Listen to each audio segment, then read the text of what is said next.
Tonight on Cable 8 News, groundbreaking for a new WSU building. And later we'll give you a look at a man with a famous voice. Cable 8 News starts now. You're watching Cable 8 News, broadcasting from the Edward R. Murrow School of Communication, bringing you the latest news, local weather, and sports from WSU and around the Northwest. Cable 8 News, it's coverage you can count on.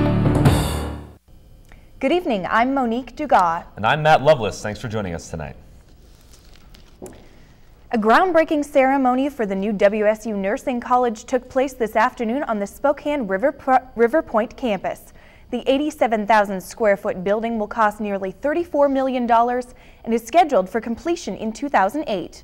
The nursing college will move from the western edge of Spokane to a new downtown location, putting it close to hospitals and clinics on Spokane's South Hill.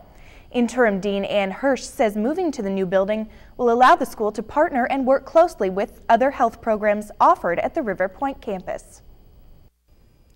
The state health department says Washington should have an ample supply of the flu vaccine this season. The state ordered 226,000 doses, 27% more than was used last year. The abundance of the vaccine will be available on the WSU campus as well. Student Health and Wellness Services says the vaccine is normally offered weekdays from 9 to 11 a.m. and again from 1 to 4:30 p.m. No appointments are necessary to get the vaccine, but it does cost $20, which can be billed to your student account. We all know it's a problem. Loans taken out for college can leave students in debt for years after school. A new financial literacy study says 45% of college students are in some form of debt, and university administrators say they lose more students to credit card debt than to academic failure. ASWSU President Zach Wirtz also deals with paying for college and the difficulties that go along with it. Being a college student is way more than just the classroom. You need to be involved, you need to get out in the community, you need to get on-campus experience, you need to have internships, a lot of these things, all of these things that just don't pay a dime, and you need them for your degree to be complete, really. It's not just the piece of paper, it's not just... The study also reports that the number of 18 to 24-year-olds declaring bankruptcy has increased 96% in the last 10 years. A pastor is arrested in Moscow, Idaho for sexual assault charges. A former Thousand Oaks, California pastor pleaded guilty to molesting a student at a church-run school over a 7-year period. William Allen Malgren was arrested in Idaho for sexually assaulting a girl from 1983 to 1989. Malgren was a pastor at Grace Baptist Church in Moscow, Idaho for a decade before he was arrested. Authorities say other possible victims have called the sheriff's department regarding Malgren. The search continues for a Spokane man who went missing last Saturday while hunting. A team of 45 people searched the mountains of Pend Oreille County for Nate Swagel, who has been missing for almost a week. The clear skies will allow planes to be sent over the mountain area, and aircrafts have not been able to fly over the area in the past few days because of fog. Swagel was expected to return on Monday and has not been seen since. Searchers found Swagel's vehicle and camp along the middle fork of the Leclerc Creek. Swagel has hunted in the Leclerc area since he was 15 years old and knows the area well.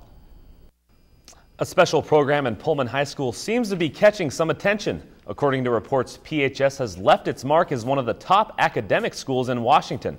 Some may say this is evident when looking at the PHS math team.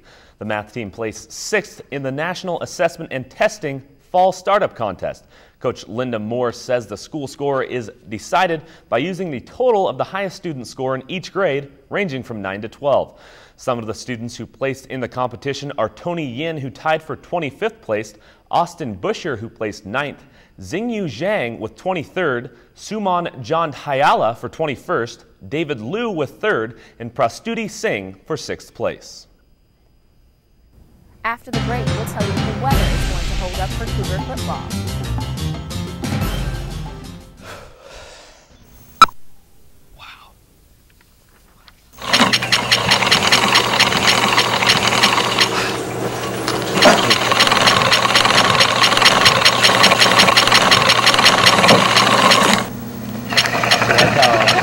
know, it happens. Every vote stop that I've ever seen, they always come back to the There's a better way to have fun with history. Visit americaslibrary.gov. Log on, play around, learn something.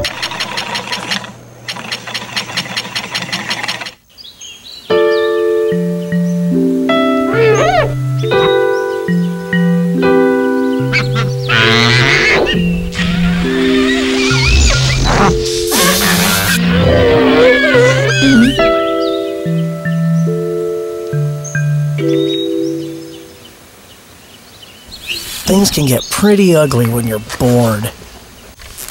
In an after-school program, you can find something way better to do.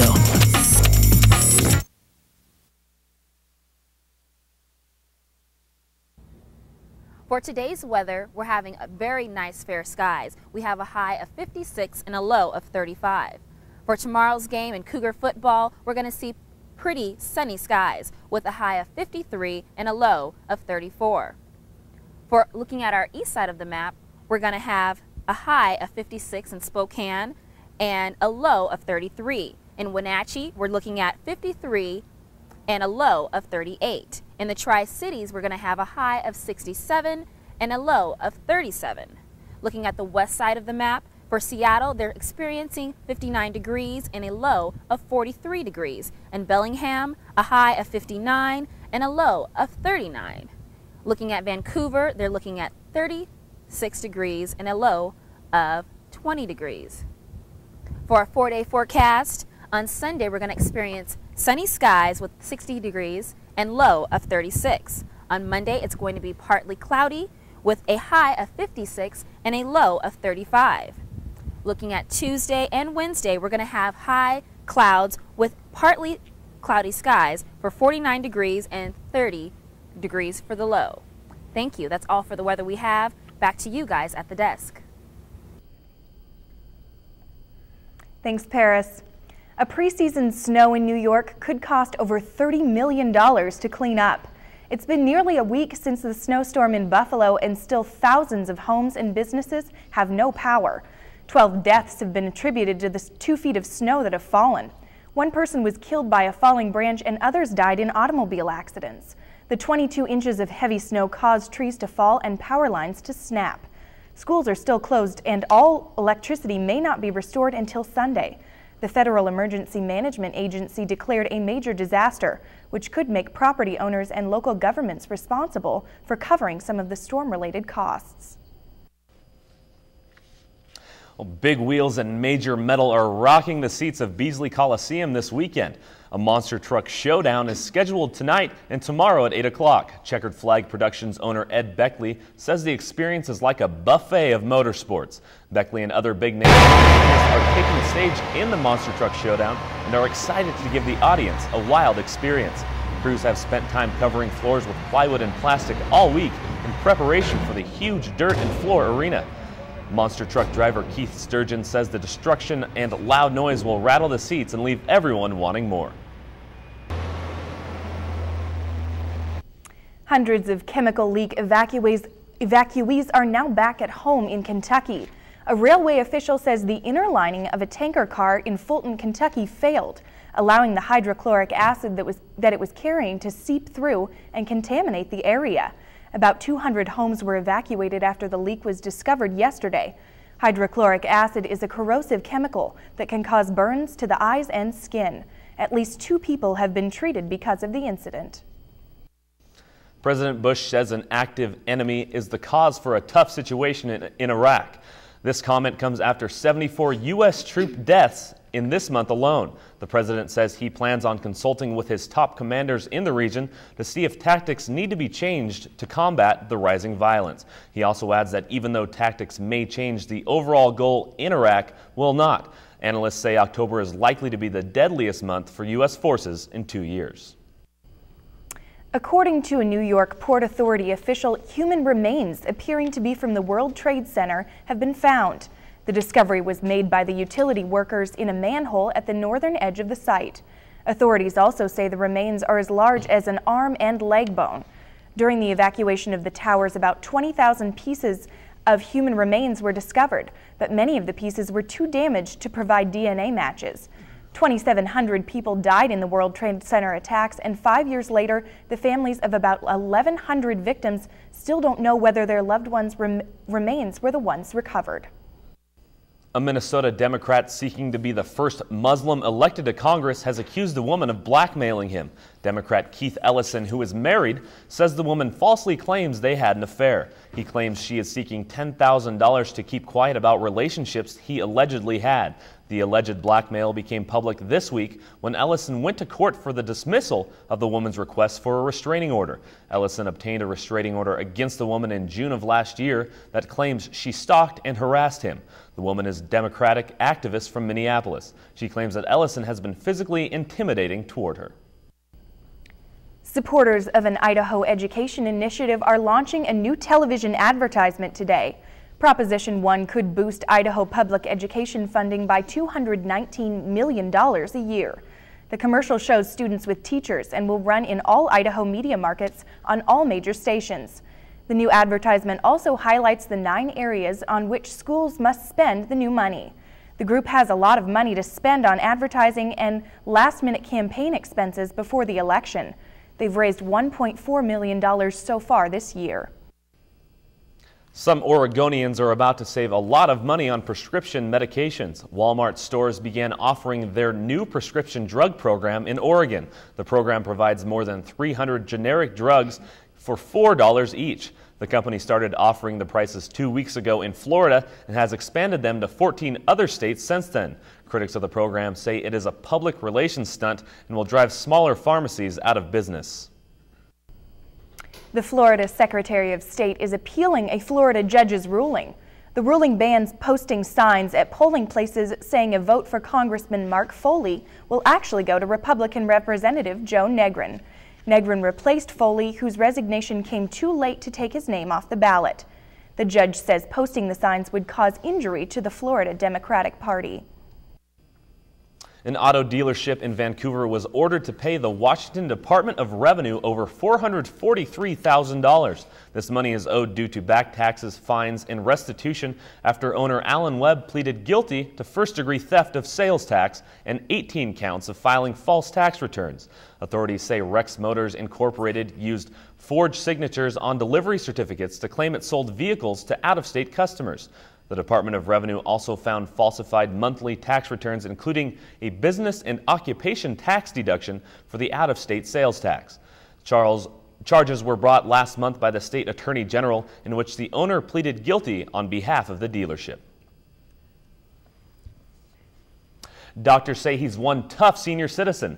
This comment after an 81-year-old man survived a stingray attack in Florida. The man, James Burdickis, was on his boat Wednesday when a stingray jumped out of the water into his boat and stabbed him.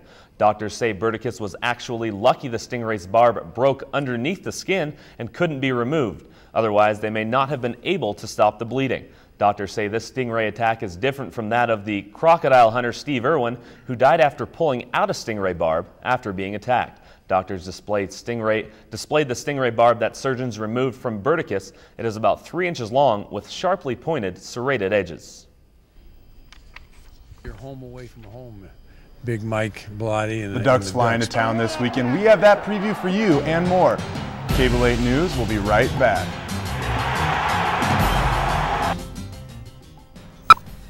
They burnt this up.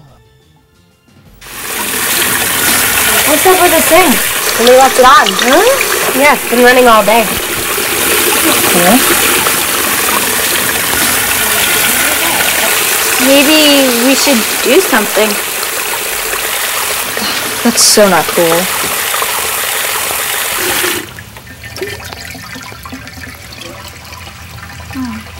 Don't just take a stand. Act. The most powerful way is to simply register and vote.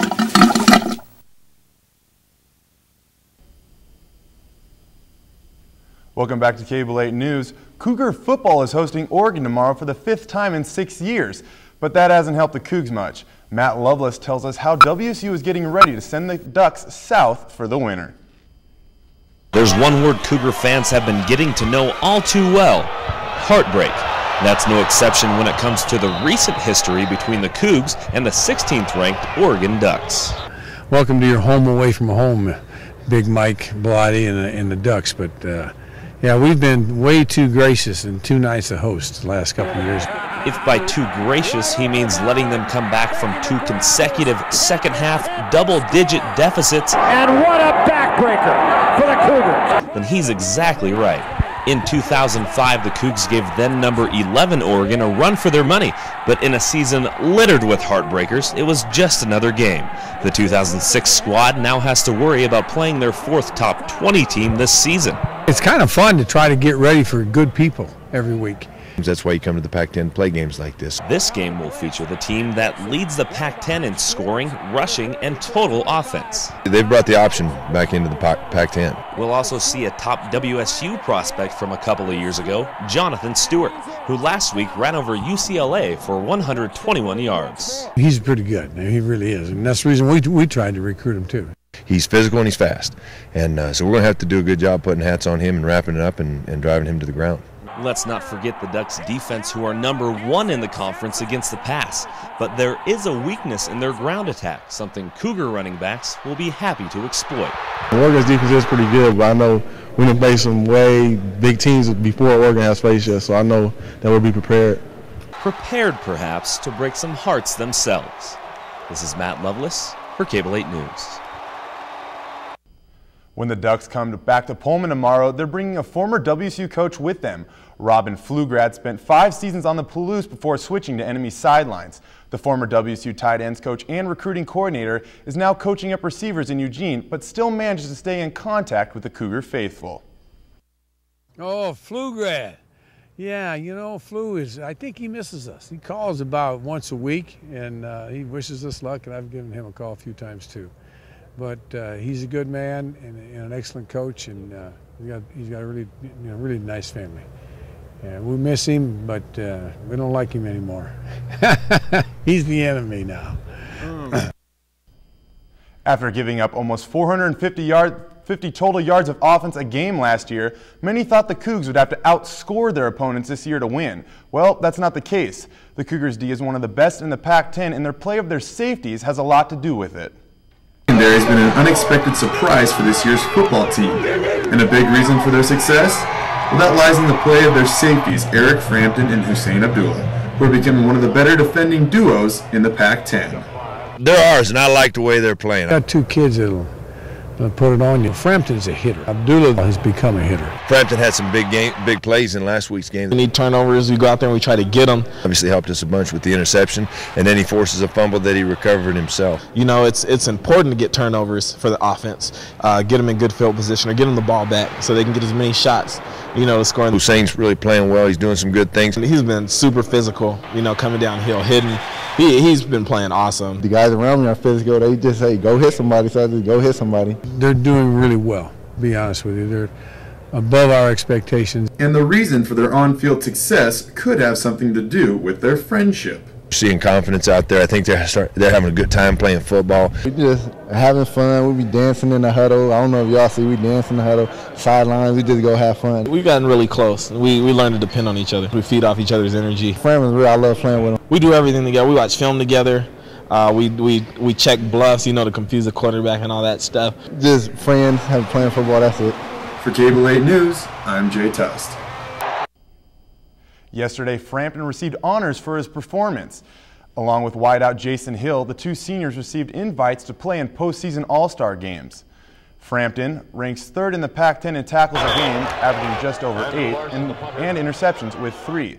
Hill's 30 career touchdown grabs are 3rd most in Pac-10 history, and his 423 receiving yards are most among Cougar receivers this year.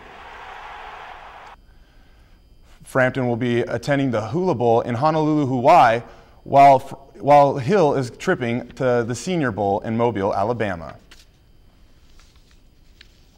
Another Cougar who was recognized for his play this week was senior defensive end M. Christo Bruce. Earlier this week, he was named one of 12 finalists for the Lombardi Award, given annually to college football's top lineman or linebacker. Bruce's 10 sacks are tops in the nation, and his 11 tackles for loss are 2nd in the Pac-10. Being one of the main reasons why WSU's resurgence for WSU's defensive resurgence. Bruce's honors are well deserved. Cougar volleyball ends a winless streak in Tucson. The Cougars took down a 1-7 Arizona Wildcats for the first time since 1996. The big story in the 3-1 win was the play of libero Kelly Hyder, who had 20 digs, bringing her season total up to 309. That's 7th on WSU's all-time single-season list, and she still has 10 games to play. Oh yeah, and she's only a freshman. The Cougs get only their second win in Pac-10. They are underway tonight against a team with identical 2-6 conference records, the Arizona State Wildcats. It's getting cold out, and what better time to head inside for some Cougar basketball. Single game tickets go on sale Monday at 10 a.m. in WSU's ticket office. December games include NCAA tournament goers Gonzaga and UCLA. The team begins practice this week, bringing back all of their starters from last year, most of their starters from last year's team. Head coach Tony Bennett says he wants to continue the progress his dad made and fill in seats at the Beasley Coliseum.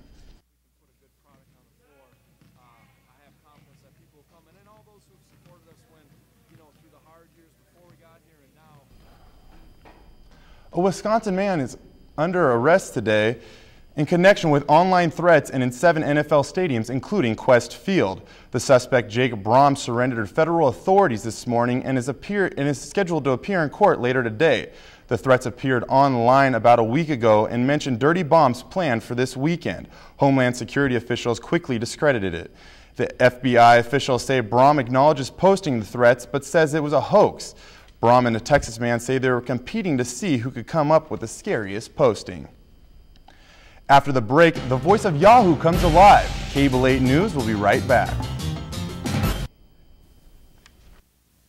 Who can turn the world on with a smile? Well, it's you, girl, and you should know it. Love is all around, why don't you take it? The best way out is by coming in.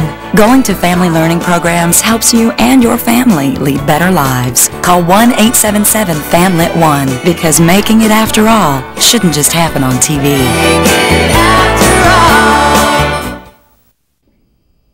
Chances are you've heard his voice, but you probably haven't actually seen this local celebrity. Monique Dugas has more on the story.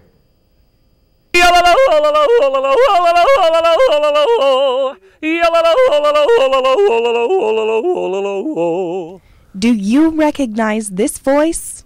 You know, they call me the cowboy yodeler. I've been called that a few times. Listen again. How about now? Yahoo! His name is Wiley Gustafson. Wiley is so much more than just the Yahoo yodel. I got the chance to catch up with Wiley at his ranch just outside of Dusty and learn a little more about the man behind the yodel. It's kind of a lost art form.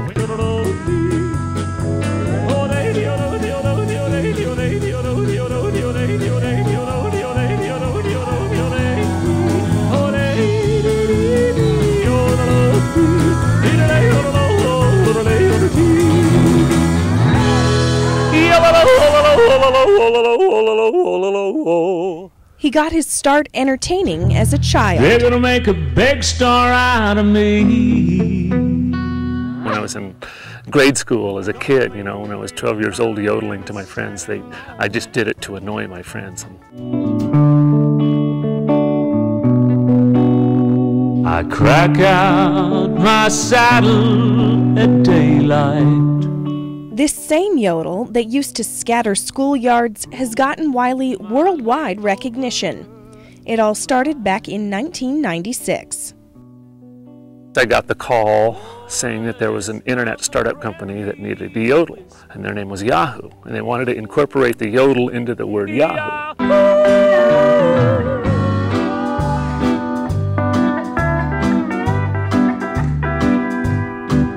Well, a better life, I don't know. Every night, a picture show. Wiley used the money from his famous yodel to elaborate on a greater passion. They treated me very fairly, and I was able to build the Yahoo Dome. I'm a happy cowpoke, a wind in my face and my pony at a lope. The Yahoo Dome is a 100-foot by 200-foot indoor riding arena. Top of the world when I'm riding all right. Wiley Gustafson is so much more than just the Yahoo yodeler. And yes, Yahoo has helped him build this life for himself here in Dusty, Washington, but Wiley says he still uses Google as his search engine. In Dusty, Washington, Monique Dugas, Cable 8 News. What a fun story to do. Fashion's favorite punk rock designer is the new winner of Project Runway. Jeffrey Subila is Los Angeles-based designer who won the competition on Wednesday night. Subila wins a section in Elle magazine, $100,000 from Tresemme and a brand new Saturn Roadstar, and a Macy's mentorship. Project Runway judge Heidi Klum says Subila's creativity over the other finalists' commercialism made Subila the best designer in the competition. Subila owns Cosa Nosa Clothing Company in LA, where Gwen Stefani and the Red Hot Chili Peppers can be found browsing his collection.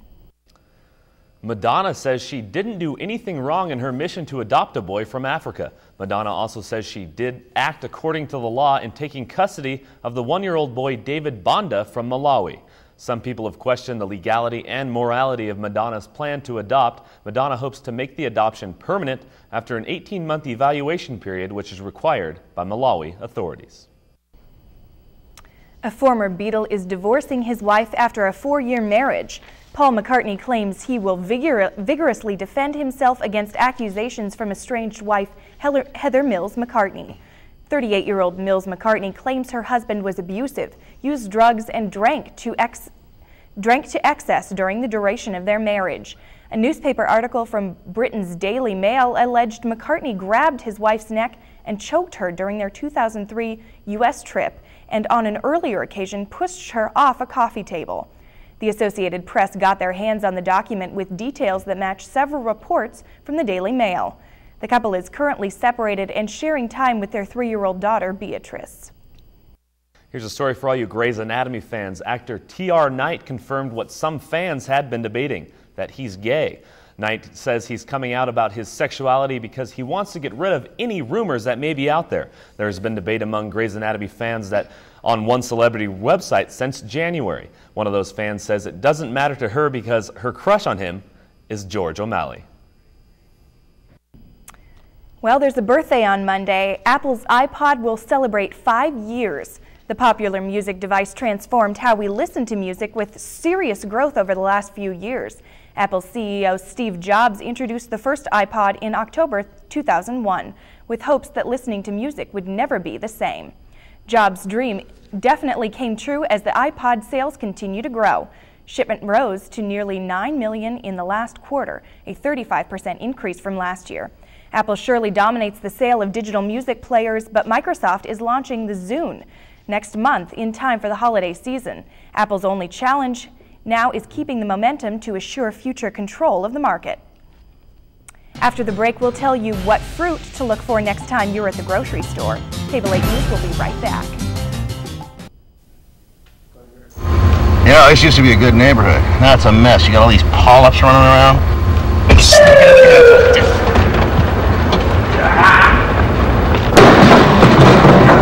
Colon cancer almost always starts with the polyp. Get the polyp early and stop colon cancer before it even starts. Where'd you think you were running to, huh? I didn't even see you guys there. I was... Oh. Get the test, get the polyp. I want to talk to my lawyer! Get the cure. I got a phone call! Well, grapes aren't supposed to be creepy and crawly, but this is what happened to one Connecticut woman. Cheryl Rosen of Hartford says she found a poisonous black widow spider in a bunch of black seedless grapes she bought at the supermarket. The spider was taken to the Poison Control Center, and it was a black widow. Scary discovery. Scary discovery. That's all the news we have for you tonight. Make sure you tune in to Cable 8 News every night. Have a great weekend.